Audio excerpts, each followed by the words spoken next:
नमस्कार दोस्तों, हमारे गोरखपुर एंटरटेनमेंट चैनल को सब्सक्राइब करें और घंटी को दबाएं। वीडियो पसंद आए तो लाइक और share. Presented by Gorakhpur entertainment. खाता होई हाथ भीतरी ले डालू काहे खींची के हो, हाथ भीतरी ले डालू काहे खींची के हो।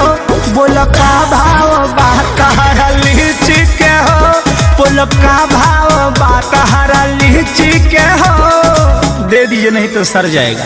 लहे लहे छुई जानी हमारा पमुई राजा, दरद से गिर लगी लो रे राजा। तनी जाई न बहरिया टूटता बदन पूरे पूरे राजा। तनी जाई न बहरिया छोड़ा दी होई गईले भोरे राजा। तनी जाई न बहरिया हॉकी ना महाराज रात भर सुतबे न कहीं है।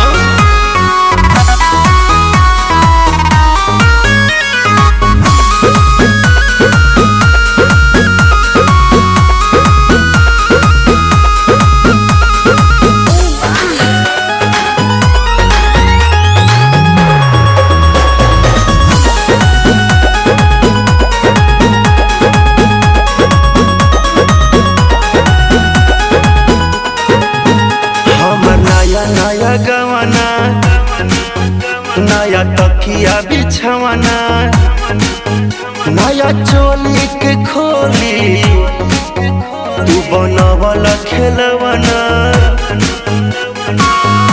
जा नाश कर देला हमर नया नया गवाना, नया तकिया बिछवाना, नया चोली के खोली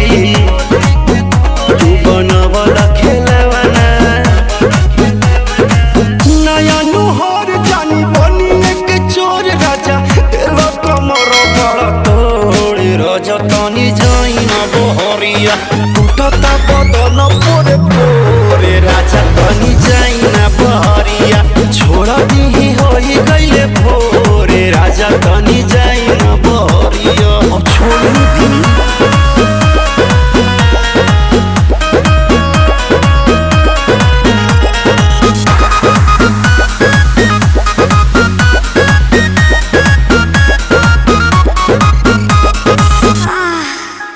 खाई गईला उठल लिया तोर दिल कन बलिया, काट लेला बरियारी हमर सेव नियन गलिया।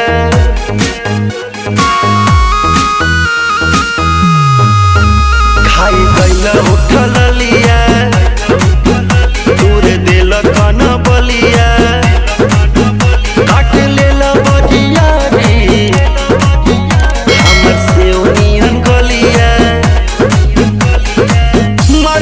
जोरे देह बाटे कम जोरे हमर फाटे लगी नस तोड़े तोड़े राजा। तनी जाई न बहरिया टूटता बदन पूरे